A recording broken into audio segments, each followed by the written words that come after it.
Sahabat terkasih dimanapun Anda berada, salam damai, salam sehat penuh sukacita. Kita layak bersyukur karena begitu besar rahmat dan kasih setia Allah beserta kita.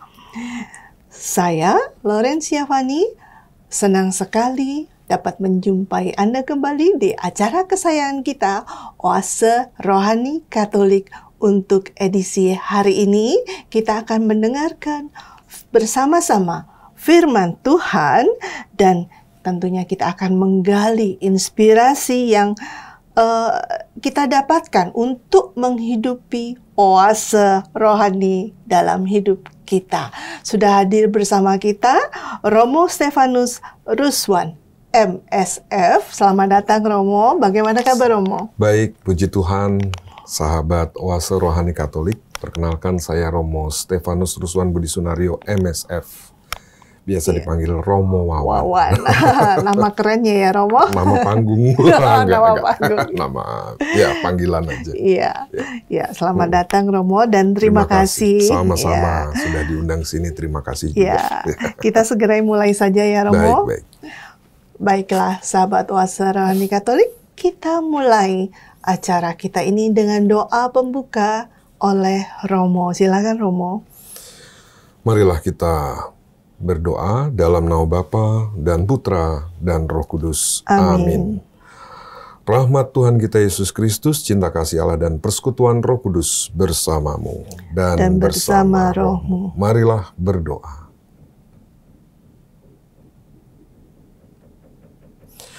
Allah Bapa yang Maha Pengasih dan Penyayang, tak henti-hentinya Engkau berbicara kepada kami melalui para nabi-Mu sepanjang zaman. Tetapi dalam diri Yesus dari Nazaret, Kau berikan sabda-Mu yang penuh kepada kami. Ia telah melepaskan kami dari perbudakan, ketakutan, kesalahan.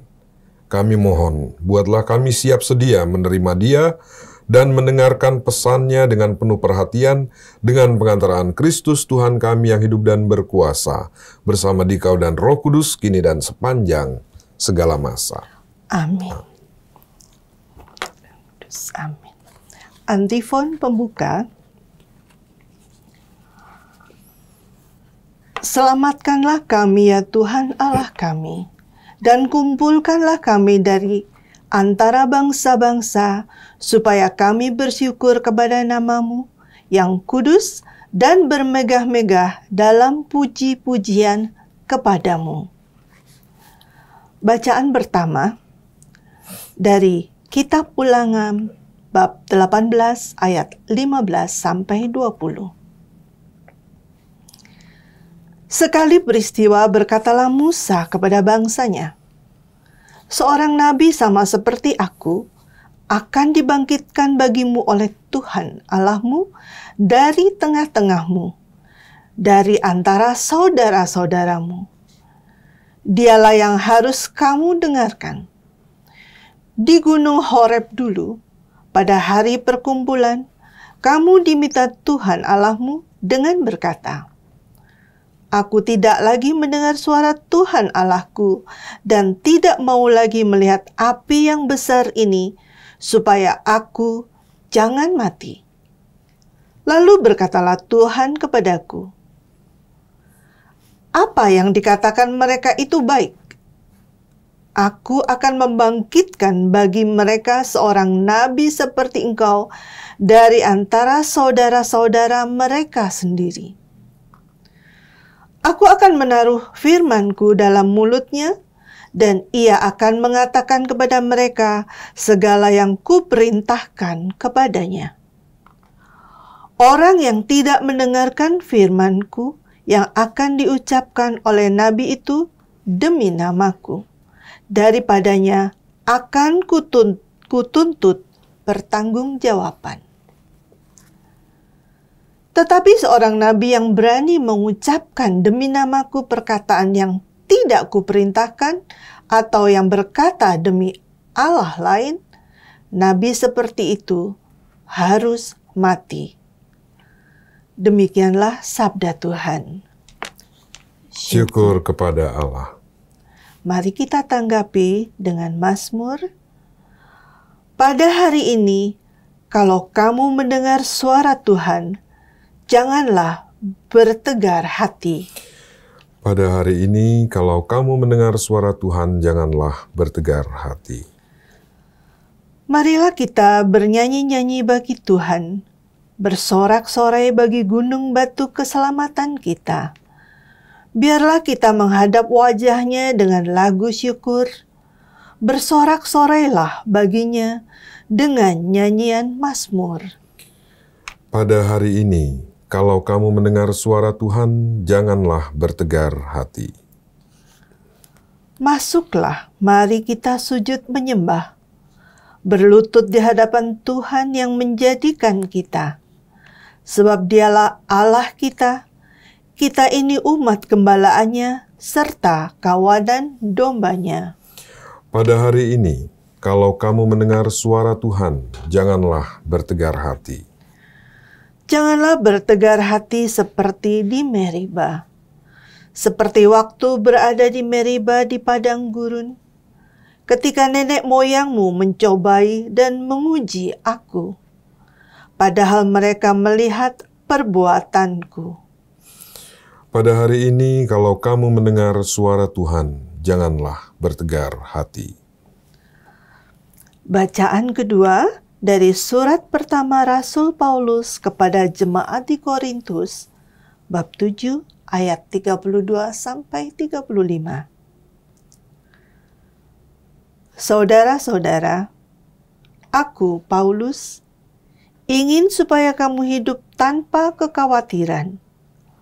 Orang yang tidak beristri memusatkan perhatiannya pada perkara Tuhan, bagaimana supaya Tuhan berkenan kepadanya. Orang yang beristri memusatkan perhatiannya pada perkara duniawi, bagaimana supaya ia dapat menyenangkan istrinya, dan dengan demikian perhatiannya terbagi-bagi. Perempuan yang tidak bersuami dan anak-anak gadis memusatkan perhatiannya pada perkara Tuhan, supaya tubuh dan jiwa mereka kudus. Tetapi perempuan yang bersuami memusatkan perhatiannya pada perkara duniawi, bagaimana supaya ia dapat menyenangkan suaminya. Semuanya ini kukatakan untuk kepentingan kamu sendiri, bukan untuk menghalang-halangi kamu dalam kebebasanmu, tetapi sebaliknya, supaya kamu melakukan apa yang benar dan baik, dan melayani Tuhan tanpa gangguan. Demikianlah sabda Tuhan. Syukur kepada Allah. Haleluya, haleluya, haleluya,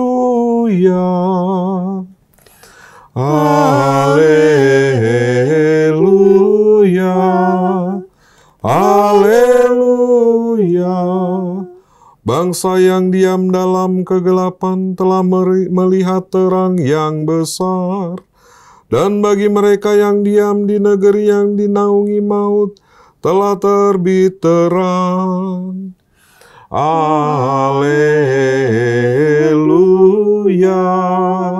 alleluia. Tuhan bersamamu Dan bersama rohmu. Inilah Injil suci menurut Markus. Dimuliakanlah Tuhan. Pada awal karyanya, Yesus beserta murid-muridnya tiba di Kapernaum. Setelah hari Sabat mulai, Yesus segera masuk ke dalam rumah ibadat dan mengajar. Orang-orang takjub mendengar pengajarannya, sebab ia mengajar mereka sebagai orang yang berkuasa, tidak seperti ahli-ahli Taurat. Pada waktu itu di dalam rumah ibadat, mereka ada seorang yang kerasukan roh jahat. Orang itu berteriak, "Apa urusanmu dengan kami, hai Yesus orang Nazaret? Apakah engkau datang untuk membinasakan kami? Aku tahu siapa engkau, yang kudus dari Allah." Tetapi Yesus membentaknya, "Diam, keluarlah dari dia." Roh jahat itu mengguncang-guncang orang itu, dan sambil menjerit dengan suara nyaring, roh itu keluar darinya. Mereka semua takjub sehingga mereka memperbincangkannya. Katanya, "Apa ini? Suatu ajaran baru? Guru ini berkata-kata dengan kuasa, roh-roh jahat pun ia perintah, dan mereka taat kepadanya."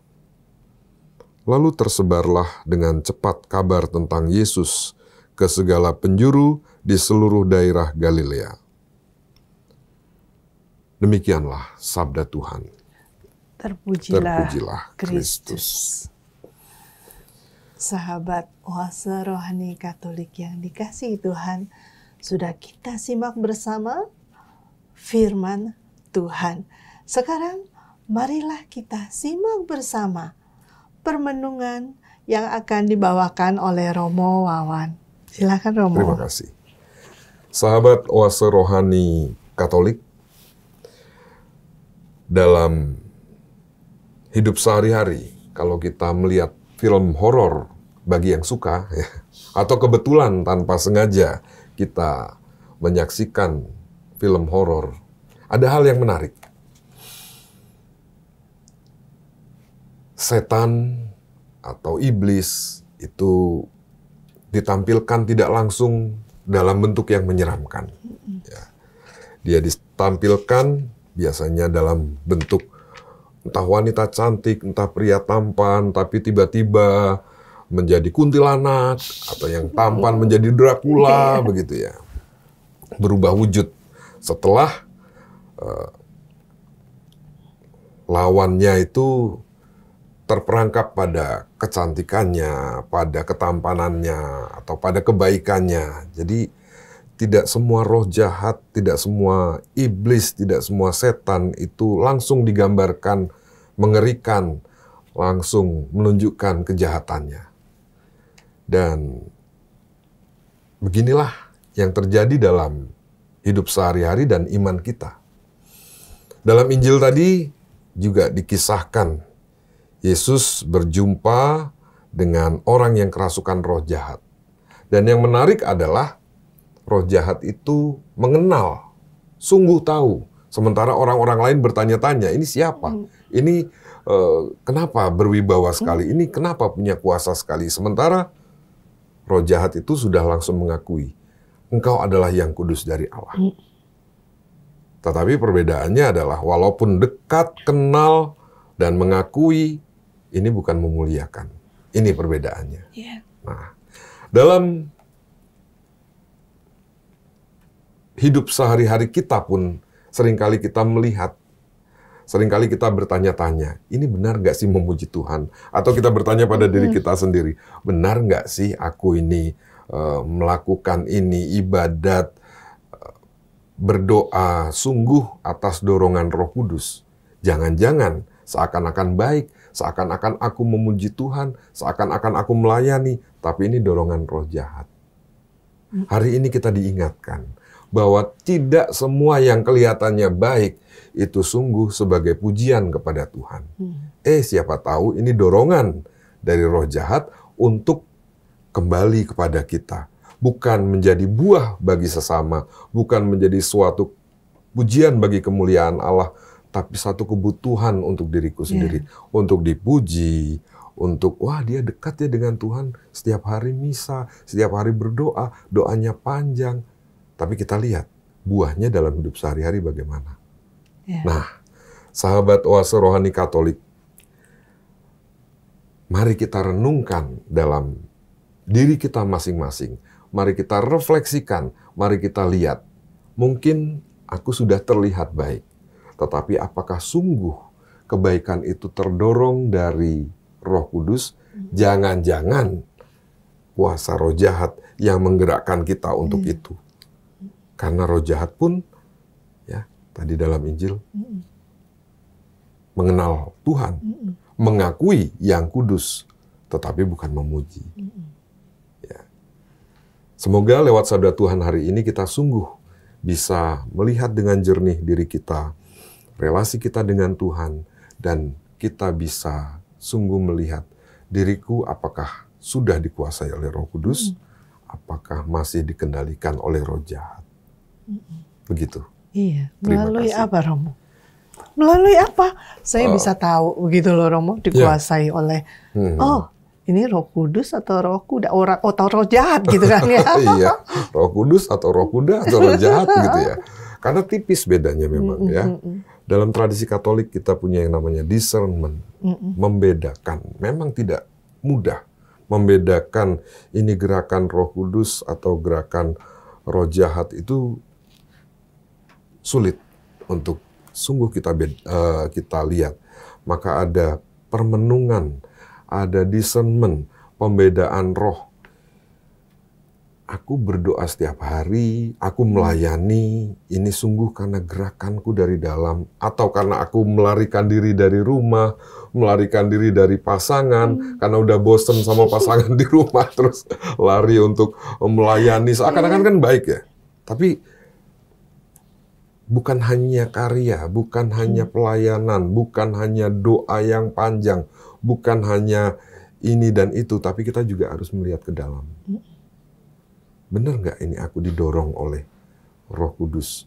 Jangan-jangan ini kebutuhan psikologisku, jangan-jangan ini hanya pelarianku dan lain sebagainya. Maka caranya refleksi.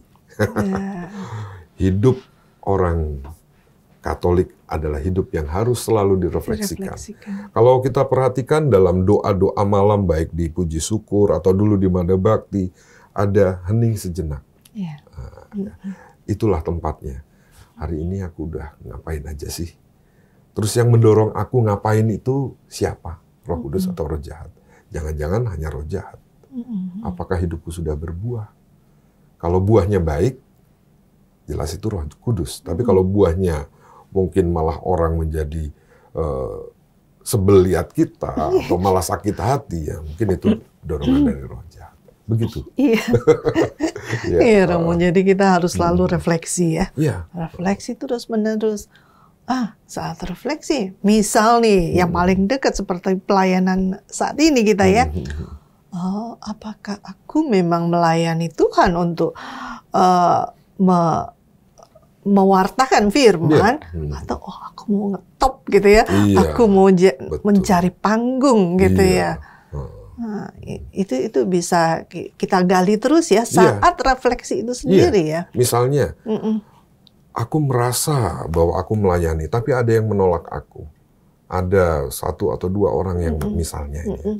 1, 2 orang yang menolak aku. Lalu setelah itu aku sakit hati dan ya udahlah, aku nggak mau dan aku emosi, aku marah, aku dilihat. Di situ bisa kita lihat. Berarti aku melayani supaya aku diterima, supaya aku dipuji, atau sungguh aku melayani dengan kerendahan hati dan aku sadari tidak semua orang bisa menerima pelayananku. Maka istilahnya apa ya? Seleksi alam. Nah, ini seleksi Roh Kudus. Begitu ya. Seleksi Roh Kudus. Seleksi Roh Kudus. Sehingga kan jelas dorongannya, kalau ada yang memuji, maka saya akan terus. Kalau ada yang mencela, maka saya akan ya entah marah, entah ngambek, ya kan. Itu. Ngambek. Nggak boleh ngambek ya Romo ya untuk melayani Tuhan ya. Iya, ngapain ngambek ya kan? Kita melayani karena kita dengan penuh sukacita sudah merasakan bahwa Allah mencintai kita. Jadi dasarnya bukan karena saya melayani untuk dapat sesuatu, tapi saya melayani karena saya sudah mendapat banyak. Jadi nggak ada alasan untuk ngambek ya. Iya. Kalau dibalik, beberapa orang akan malah terbalik. Tuhan, aku ini kan mau melayani, kenapa sih dibuat sulit? Begitulah. Itu banyak menjadi pertanyaan gitu ya dari sebagian kita yang memang mau melayani sebenarnya begitu. Ya, melayani dengan dewasa tentu saja bukan sekedar melayani lalu mendapatkan sesuatu yang mudah. Dewasa itu kan setelah melalui berbagai macam ya itu persoalan, rintangan dan hambatan, seleksi Roh Kudus itu dan juga motivasi dimurnikan, ya kan, motivasi semakin dimurnikan, maka ya itu tadi, itu kita menjadi semakin dewasa saat kita tahan uji, ya. Dan Tuhan bukan sekedar mau mempermudah kita, tetapi juga Tuhan mau mendewasakan dan memurnikan motivasi pelayanan kita. Begitu. Ya, jadi makin ketahuan ya, Iya. Romo ya sebenarnya. Kadang-kadang nggak perlu ini berarti ya, nggak perlu sampai di ujung kita bisa tahu, oh dia berhenti sampai di situ dalam satu kelompok gitu ya untuk melayani. Baiklah, berarti Ya. ya dia punya boncengan ya, boncengan kepentingan gitu ya, Ya, Romo. diboncengi oleh kepentingan-kepentingan, oleh kebutuhan-kebutuhan. Tetapi kalau dia sungguh tahan uji dan dari hari ke hari semakin murni, kita bisa lihat ya sukacitanya dalam menghadapi segala macam persoalan, rintangan untuk melayani, dan kedewasaannya itu kan kita bisa melihat. Gitu. Dan kalau Romo bilang tadi, misal salah satunya ingin pelarian dari keluarga, lah Itu ternyata contoh, ya. ternyata bisa kebiasaan. Oh oke, dia ternyata mau lari dari keluarga. Sampai di sini dia lari juga, jadi mau lari ke sana sini gitu loh. Tidak menyelesaikan masalahnya, Iya. karena dia sebenarnya ya punya kebutuhan psikologis, punya kebutuhan, punya persoalan lain ya, dan ini menjadi pelarian.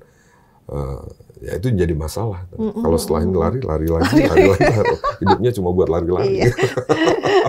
Harusnya ikut Olimpiade lari, Romo. Iya. Lari dari kenyataan. Kalau ada perlombaan lari dari kenyataan, mungkin dia juaranya. Kita break sejenak ya, Romo ya, untuk sesi pertama ini. Sahabat Oase Rohani Katolik yang terkasih, kita akan break sejenak di sesi yang pertama ini. Jangan kemana-mana, tetap di tempat Anda. Kita akan jumpa lagi di sesi yang kedua.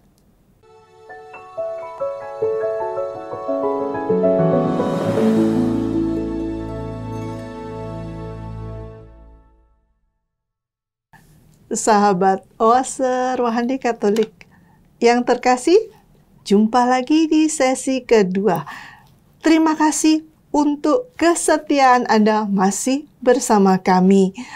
Dengan Romo Mawan dan saya Fani, kita akan lanjut dialog iman kita. Tapi sebelumnya, bagi Anda yang ingin mengutarakan pendapat atau pertanyaan, dapat mengirimkan tulisan Anda di email orkkaj2021@gmail.com atau ke nomor telepon WhatsApp 0881 0251 33438. Baiklah, mari kita lanjut ya, Romo ya. Saya ada pertanyaan masih ya, Romo, boleh ya? Boleh. Kita balik ke bacaan yang kedua, yaitu tentang melayani Tuhan dengan sepenuh hati ya, Romo ya. Ini mana yang lebih baik ya, Romo? Menjadi seorang selibater, rohaniwan ya, biarawan atau biarawati.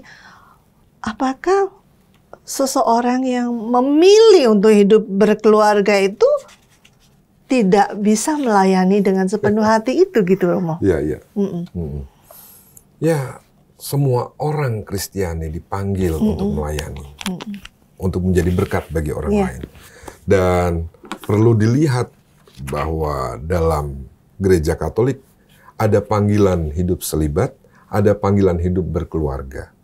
Panggilan itu adalah panggilan menuju pada kekudusan, menuju pada kesucian. Untuk menjadi kudus bisa selibat, di selibat ini bisa menjadi imam atau religius, ya, atau menjadi suster kalau perempuan. Atau menjadi ya hanya hidup selibat saja sebagai awam. Nah, sedangkan hidup berkeluarga jelas. Dua-duanya, selibat maupun hidup berkeluarga itu sama-sama jalan menuju pada kekudusan. Dan perlu kita lihat, sebagian besar karya keselamatan Yesus terjadi di rumah-rumah. Rumah ibu mertua Petrus, rumah siapa ya waktu Yesus sedang mengajar, nggak disebutkan rumah siapa, tapi ramai orang, lalu ada orang lumpuh di bawah, Turunkan, itu kan di rumah, dalam rumah ya. Rumah Maria dan Marta, rumah Zakeus, rumah pemungut cukai, rumah perwira, ya kan? Artinya apa? hidup berumah tangga juga ada Yesusnya. Itu ya. Artinya saat kita serius menjalani panggilan kita dan dengan sepenuh hati menjalani panggilan, saat Anda menjalani panggilan sebagai bapak keluarga atau ibu keluarga, saat itu Anda juga dipanggil untuk menghadirkan Kristus yang menyembuhkan, yang mengampuni, yang mengajarkan, yang membangkitkan, dan lain sebagainya. Jadi panggilan menuju kesucian dan panggilan untuk melayani bukan hanya selibat, tetapi juga hidup berkeluarga sama-sama. Ya. Sama ya Romo ya. Yang ukuran nggak samanya apa ya Romo? Misal, nih saya sebagai seorang ibu dan istri begitu kan ya. Oh, saya memang benar ingin melayani begitu kan ya. Apakah urusan rumah tangga saya sudah selesai? Apakah urusan rumah tangga saya tinggalkan gitu? Nah, untuk menimbang-nimbang itu Romo, bagaimana? Benar nggak sih saya melayani dengan benar? Oh, yang dimaksud dengan melayani sudah selesai belum nih urusan rumah tangga saya, itu gimana Romo? Benar atau enggaknya tergantung konteks ya. Tapi yang jelas bahwa motivasi pelayanan saya harusnya saya melayani dengan sukacita. Baik pasangan atau anggota keluarga yang lain, saya layani dengan sukacita. Itu. Dan sebagai keluarga Katolik, sebagai keluarga Kristiani, kita tidak hanya di dalam rumah saja membangun benteng dan tembok, melainkan kita juga diajak untuk bermasyarakat, untuk keluar, melihat tetangga, solider kalau dalam bahasa Ardas tahun ini ya, solider, peka terhadap kebutuhan yang lain, dan kita juga melayani orang lain yang terdekat mulai dari keluarga, pasangan, anak-anak, lalu tetangga sekitar, masyarakat sekitar, dengan kepekaan kita, dengan solidaritas kita melayani dengan sukacita. Ukuran, kalau ditanya ukuran tadi, seneng nggak sih saya melayani? Kalau saya melayani dengan penuh drama lalu dengan cucuran air mata, keluhan dan lain sebagainya, maka ya mungkin saya nggak sukacita. Coba dilihat ada masalah apa ini. Itu ya. Jadi jelas ya Romo ya. Sukacita nggak? Seneng nggak? Sukacita ya terusin. Tapi kalau isinya mengeluh dari luar, seakan-akan melayani, pulang ngeluh sama pasangannya, gini. Gua keru-keruan. Jawabannya gampang aja. Kalau nggak sukacita ya berarti pelayananmu ada masalah, entah dalam dirimu. Yang bisa menilai kita sendiri ya Romo ya. Dan orang juga bisa ngelihat ya, bukan melihat tapi ngelihat ya. Ini katanya melayani tapi kok isinya marah-marah, ngambekan, penuh drama. Mungkin dia nggak suka cita. Itu ya. Berarti sebagai umat, saya kalau melihat, Romo ini khotbahnya juga opinya marah-marah, dia nggak suka cita. Itu dia. Karena kita mewartakan Injil. Injil adalah kabar sukacita. Tapi kalau kita, apa ya istilahnya ya, merengut atau cemberut terus, terus yang diwartakan apa?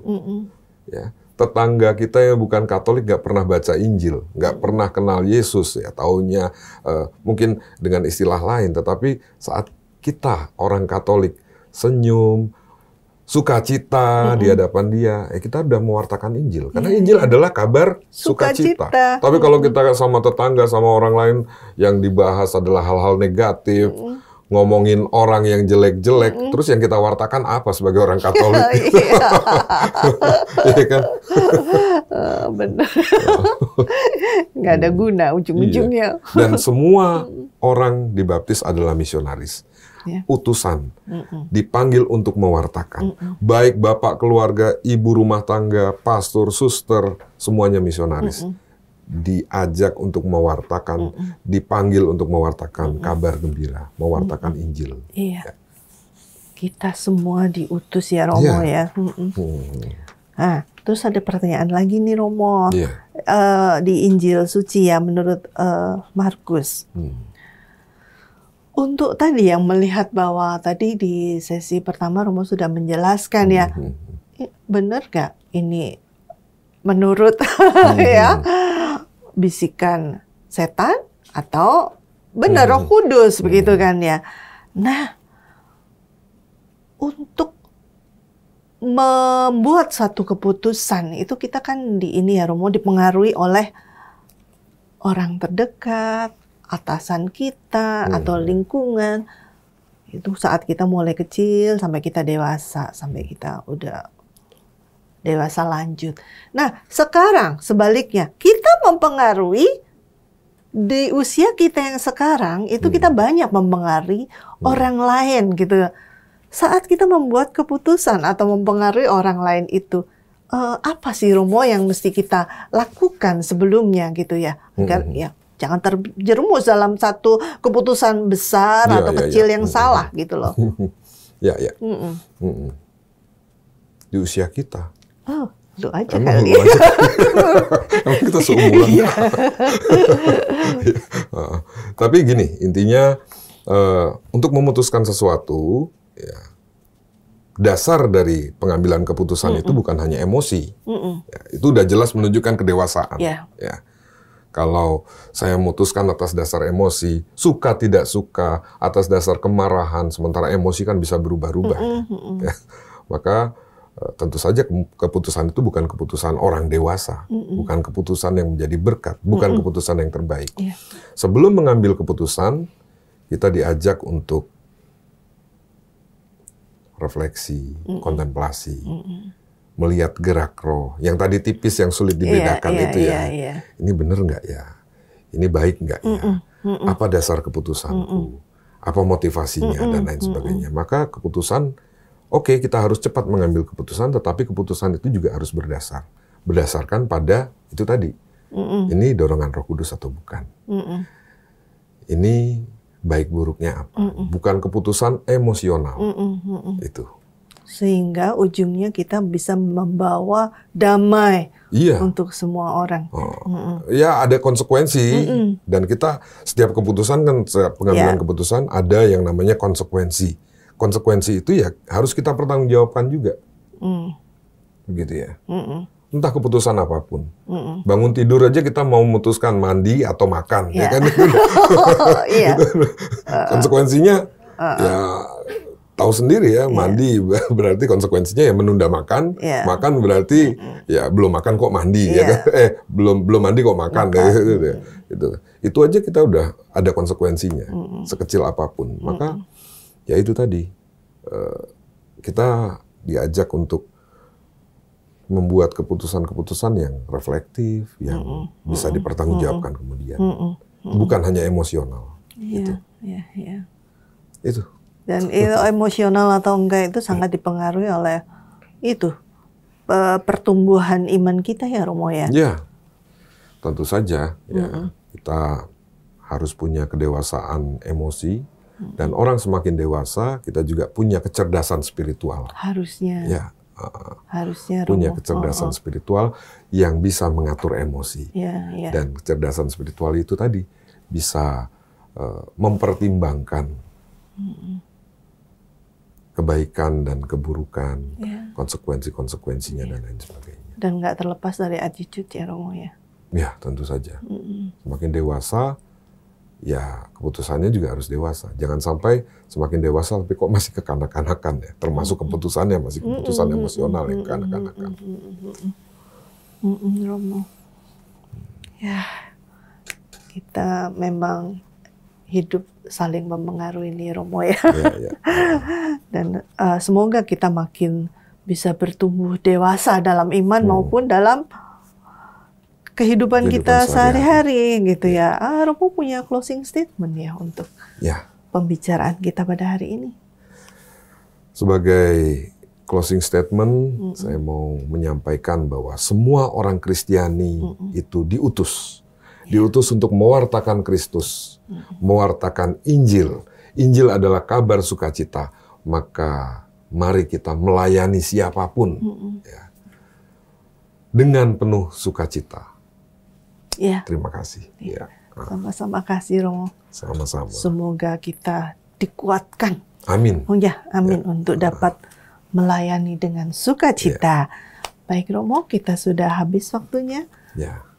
Kita minta Romo tutup dengan doa dan berkat. Tutup dengan doa dan mari kita mohon berkat Tuhan. Marilah berdoa. Allah Bapa yang Maha Kasih, kami bersyukur kepadamu atas sabdamu yang mengingatkan kami untuk menjadi orang Kristiani yang dewasa, yang menjadi berkat, yang berbuah, yang semakin peka terhadap kebutuhan di sekitar kami. Ya Bapa, semoga sabdamu ini dapat kami renungkan, dapat kami amalkan dalam hidup kami sehari-hari, dan dapat kami wartakan lewat perilaku kami sehari-hari sebagai anak-anak-Mu, sebagai sahabat Yesus Kristus Putra-Mu. Dan semoga dengan mengamalkan sabdamu ini, menghidupinya, kami kelak dapat bersatu dengan Sang Sabda sendiri, yaitu Putra-Mu Yesus Kristus, dalam surga-Mu yang abadi, karena Dialah Tuhan dan Penyelamat kami. Amin. Tuhan bersamamu dan bersama rohmu. Semoga Allah Bapa yang Maha Kasih memberkati kita semua, Bapa, Putra, dan Roh Kudus. Amin. Terima kasih, Romo. Terima kasih, sahabat Oase Rohani Katolik. Terima kasih. Sahabat terkasih, kita sudah di penghujung acara. Terima kasih banyak untuk kebersamaan kita sepanjang acara edisi hari ini. Saya, Laurencia Fani dan Romo Wawan, pamit undur diri. Sampai jumpa di edisi berikutnya. Salam damai. Salam damai.